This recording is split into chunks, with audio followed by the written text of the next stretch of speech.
I'm Laura. I'm Dee. Welcome to Spill the Tea with Laura and Dee. Oh, you do use that? Yeah. Huh, okay. Anyway, what's our topic today? So today, our candid convo is, how do you start flipping a house with a full-time job? Work a lot of hours. Right? It is a lot of hours. So I think I took on a lot more stress doing a lot more hours at first, which doesn't really translate well.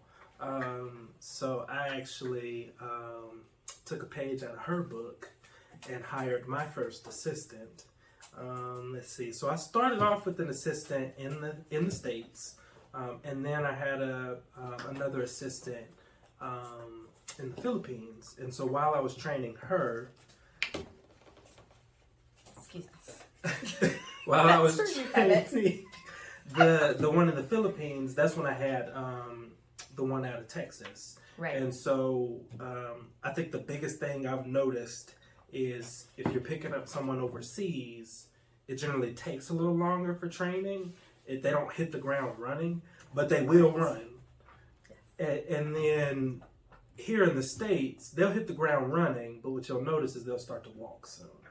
Yes, Sooner agree. Agree. They slow down. So it's kind of nice if you set it up right to kind of do like a little transition in some cases, which it's kind of how it worked out for me. I didn't want it to work out that way. Right. So, but long story short, I've just been utilizing that assistant. Yeah, so in addition to assistants, I think time blocking was probably our next biggest thing in being very intentional as to what time. Crowley, you? Yeah, he did. The dogs are in rare form today. Anyway, so time blocking. So we would time block, and we were very intentional about what portion of our day was going to be spent on the house. We would set our meetings up ahead of time to where our week wasn't full yet. So working for ourselves, we work a lot of hours in our own jobs. And so we had to really make time for each specific thing. Now, when it got really hard was when you would time block, and that was a Home Depot run. Oh, yeah. Yeah, I usually got those. So what I did for those... They always were longer than what they were supposed to be by hours. Which actually, worked out in most cases was I would kind of find out, okay, well, one, how much materials are we talking? Right. And so I would just work it out with David, the contractor. And one time we were just like, okay, well, we need cabinets and we need countertops. And so the specific countertops we wanted was in West Georgia, it was far. Over there near my family, so I was just like, well, so I got up really early. I think I got up at 4 that day, got ready, got all my stuff with me, took it with me, and then just got the countertops, and then sat in the parking lot for from 8 o'clock to 10 o'clock, knocking some stuff out. Got prepared for a meeting, took a meeting in the car, and then I drove to my family's house and then worked the rest of the day. Right. So it was it's not ideal, and obviously that didn't happen very often, which was the nice part. But it's just that time blocking really kind of helped with that. Because if you kind of focus on the time block, I feel like you get so much more done. Correct. Working like that than you do I've got plenty of time today, I'm gonna work on this later. No. Right. Well, and I think time blocking that far out, it let us alleviate a lot of headaches, right? We knew after the first Home Depot run that Home Depot was probably going to be a 3 or 4 hour. So to your point, we would bring work, we would make phone calls, do whatever, and we were flexible. So I would encourage you to be flexible in your days that you're giving to the project, because you never know what's kind of going on at the project. Now, we had a few not time blocked activities at the house. We had to call the cops a couple times. So that was a little crazy in the schedule. So I would tell you to get prepared for that. But I think if you set up correctly, you don't really have that many problems. So cameras. We got a question for that. Yes, we do.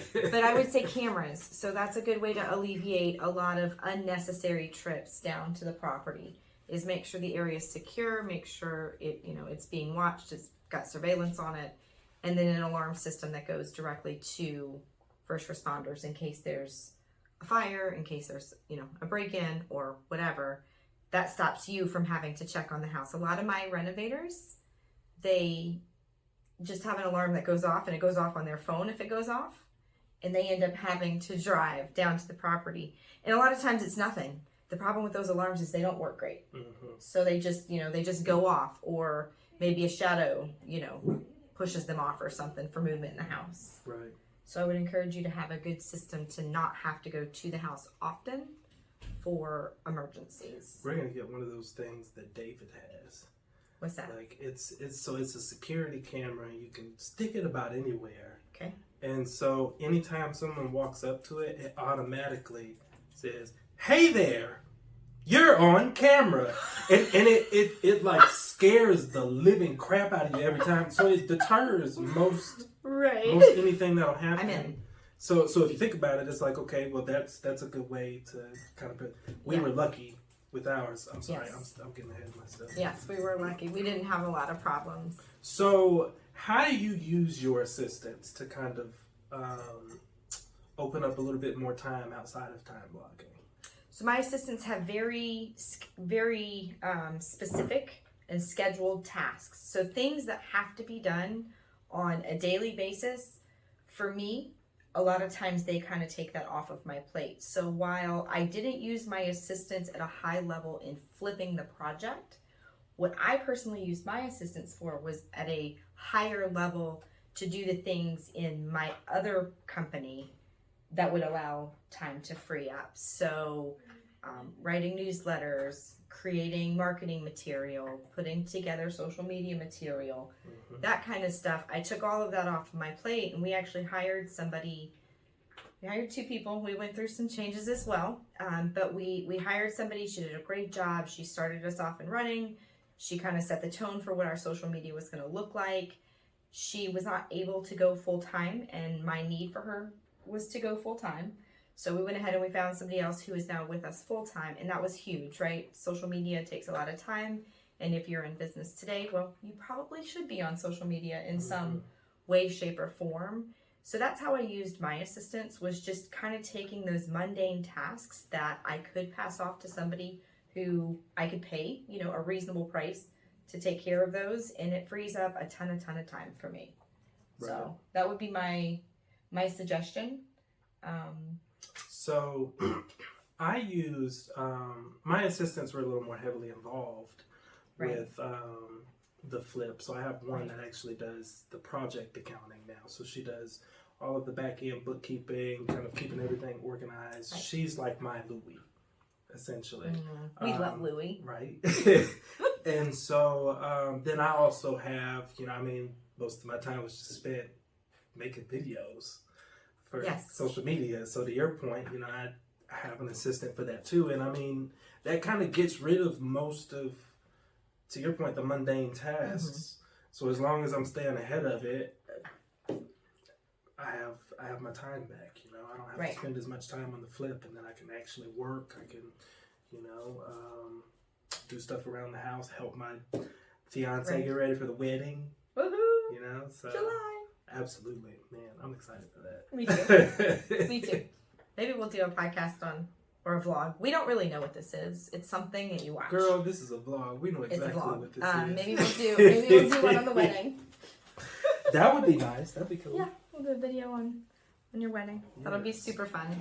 So, any last comments or thoughts related to how to flip with a full-time job? One tip, if you're going to get an assistant, which if you've got a full-time job, I would encourage you to hire an assistant. That way you can take some of the tasks off of your to-do list and give it to them, is to create something called a 30-60-90. That way and your assistant knows what the expectation is for them to take off of your plate in the first 30 days, in the first 60 days, and then in the first 90 days. The biggest feedback that I get from the agents that I train after they hire an assistant, if they don't do the 30, 60, 90, this person sucks. They can't take anything off my plate. They don't know what they're doing. And my first question is, did you do a 30, 60, 90 with them? Did you get very intentional about telling them what they're going to do in the first 30 days of working for you? And a lot of times the answer is no. I'm like, well, if you don't know, how are they going to know, right? And so by doing that, it chunks it down, and 2, it gives you the ability to go in and check your systems. Because if your systems aren't working, or if most of it's in your head and you think all of it's on the piece of paper or whatever, computer, whatever email you've sent them as far as the directions on how to do what you're asking them to do, you don't know how to fix it and you don't know where the holes are. So having that 30, 60, 90 just really gives you a nice way to explain kind of what the expectations are in the so I think that's huge, because when you go to hire someone, when you go to hire an assistant, like the first thing they're looking for is guidance. Yes. It's just like, what am I actually doing? Like, what do you need me to do? Like, this is what I'm here for. And it's like, if you don't have a clear, in the first 30 days, I want you to do this. And the next 30 days after that, I want you to do that. If you don't have that, they're not going to know what to do. And so you won't get that offload. You won't get like that feeling of, okay, well, I can actually do this while I'm working full time, because they understand their guidance. Correct. So now they can work. Correct. Without the guidance, they actually feel like more work instead of less work. Because then they have to go figure it out. They have to figure out what you want on top of how to make that happen. Right. Right. So that is my last piece of advice. If you are doing anything with an assistant, flipping a house, starting a business, whatever, if you're hiring an assistant, give them that information and that tool. It's super helpful. Right. All right. What are our viewers asking this week, my friends? Yes. What is the difference between buying now and later? Do you want me to read them all first? And then, I'm going to read them all first. Fine. Then, what is your deepest, darkest secret? And then, did we have anything stolen? And how did you handle it? And then, adding on to that one, how do we prevent it? Got it. So what is the difference between buying now and buying later? Well, I've got a lot of buyers right now who are kind of arguing with this question. Should I buy today? Should I buy later? Well, you need to look at your financials, right? If you buy later and wait for the rates to go down, that's what a lot of people are saying. Their reasoning behind buying later is, well, if you're in the Atlanta market, the house you're looking at, if you wait that year, 15, 18 months that they're expecting for the rates to take to come down, and, right, wrong, or indifferent, the buzz that I'm hearing is somewhere between 4.5% and 5.5% is going to kind of become our norm. That, the 2s, the 3s, the 4s, where we're just really not going to see a ton of that, especially not the low 4s. You'll probably see some high 4s.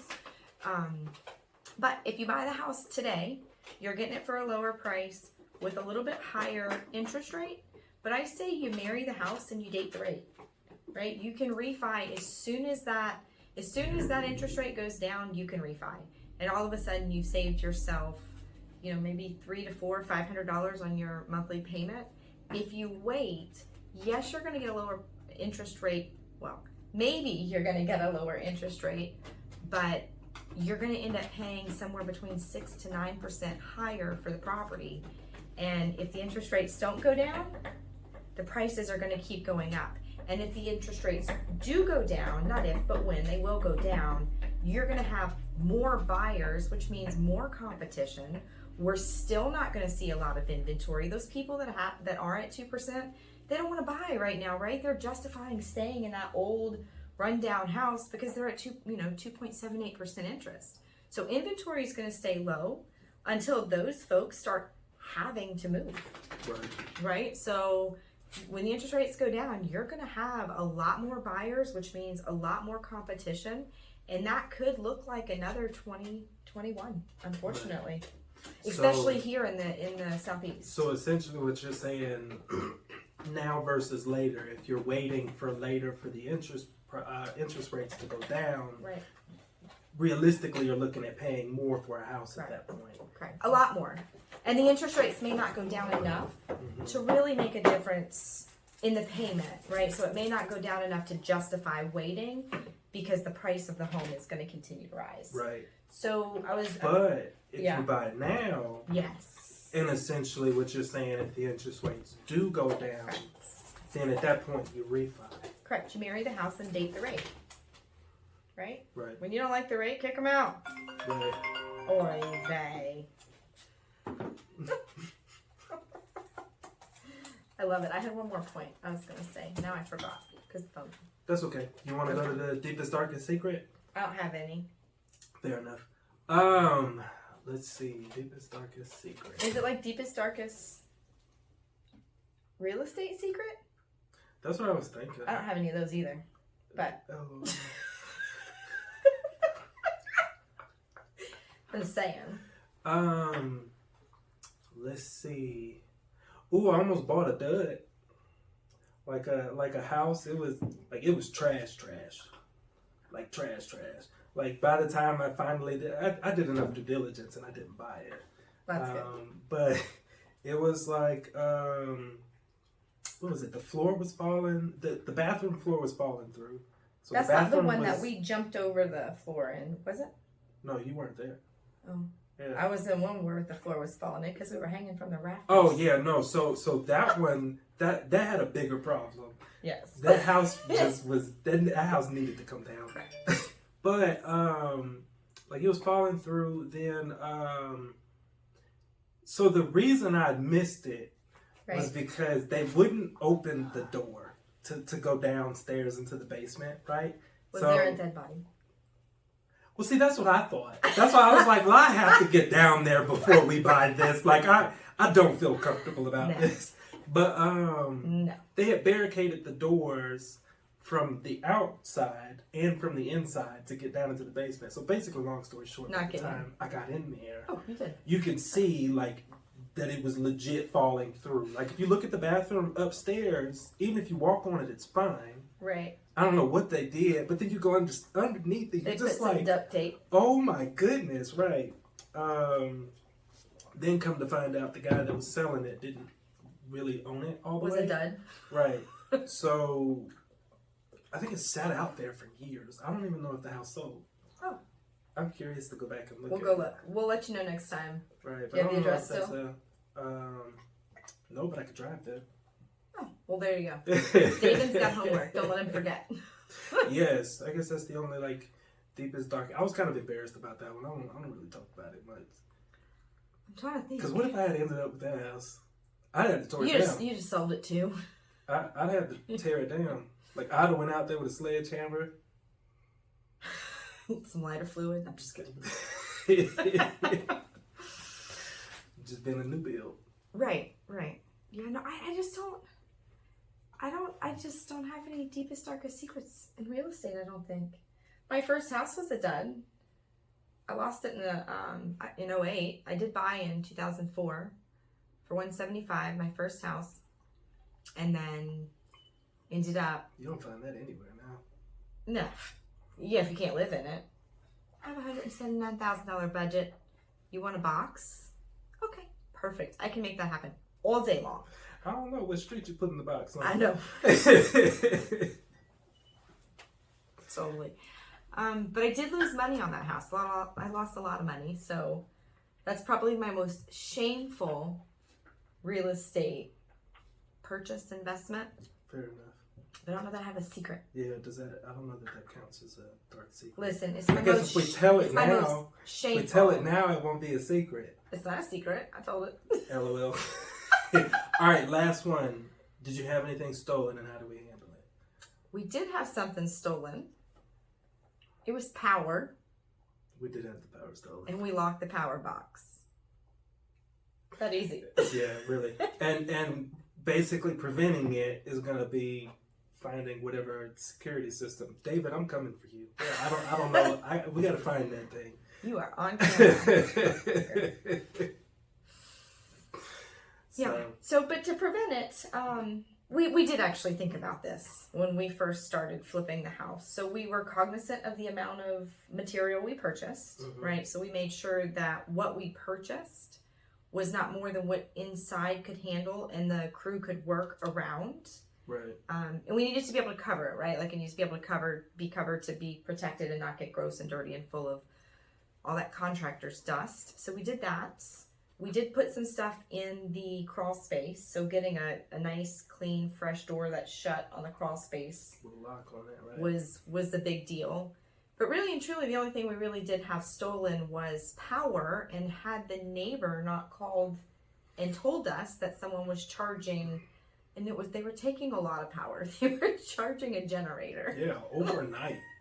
Like, and that was correct. Not the only thing there. No, their phone, their this, their Right. that was charged. And so we went out there and we locked the outdoor outlets. All your outside outlets should have covers, and those covers should be able to lock in some fashion. Right. And so we just bought little locks. And I think our alternative to that was to shut those off too. Correct. If we didn't have that. Correct. Somebody else made that suggestion, was to just have your contractor shut off all electrical outlets on the exterior of the home. That way, no matter what they do, they don't break it. You put a lock on it. The idea was they could break it. I feel like our neighbor was madder than we were. Our neighbor was so pissed. She's like, they keep coming back here. Yeah. They're doing something. I don't know if they're getting And they're in the on a house. pink bike. She was precious. We loved her. We're very, very Yes, thankful that yes. she called. We were not making fun. But yes, she was very, very, very upset. Mm-hmm. And then I would try to text her, and she would call and yell at me because she only spoke English. She couldn't read it. I didn't know. So she called me, and I got in big trouble for that one. So after that, I would send her voice texts. So make sure you know best way to communicate with neighbors. That's Honestly. another way to kind of keep your stuff safe. Get to know the neighbors. All the flips I've been involved in, I've known the neighbors. So and honestly, so I think the reason that works really well, so when they teach you project management from a technical standpoint, right. One of the biggest pieces is stakeholder management. And so if you think about it, if you're flipping a house, your two biggest stakeholders is the city or the municipality, Right. and then the neighbors. Sure. Because those are all the folks you're going to be in. They're going to see you Correct. every time you come down there. Correct. They're going to see you, right? Yeah. And so if those stakeholders aren't happy, or if they're not updated, or if they don't know what's going on, a lot of this, it'll fight you on the project. Right. It'll fight you, especially the city. Man, if the city starts fighting back with you, you're done. You're done. You're done. Chopping block. So, but it's stakeholder management that's huge, and that's how you kind of mitigate those problems before they even show up. So that's how we prevented it. Absolutely. And I think we mitigated it well. I mean, only having power stolen 2 or 3 times wasn't. Mm-hmm. And no one got awful. in, right? No one got so in. It was nothing was stolen. Nothing was physically stolen. taken. It's We just just had like, right, a few bucks on our power bill one month. right. So it is what it is. So, well, Is that it? yes. So, It is not it. We are very excited about our new mugs. Yes. Spill It's got the tea. logos on it. Mazzy, Riley. Cheers. So, if you have any questions for a house flipper or a real estate professional, drop them in the comments and we'll answer them in our upcoming videos. Make sure you follow, you like, find us on Instagram. We're both on Facebook. And Instagram and TikTok. All the things. Yes. More to come.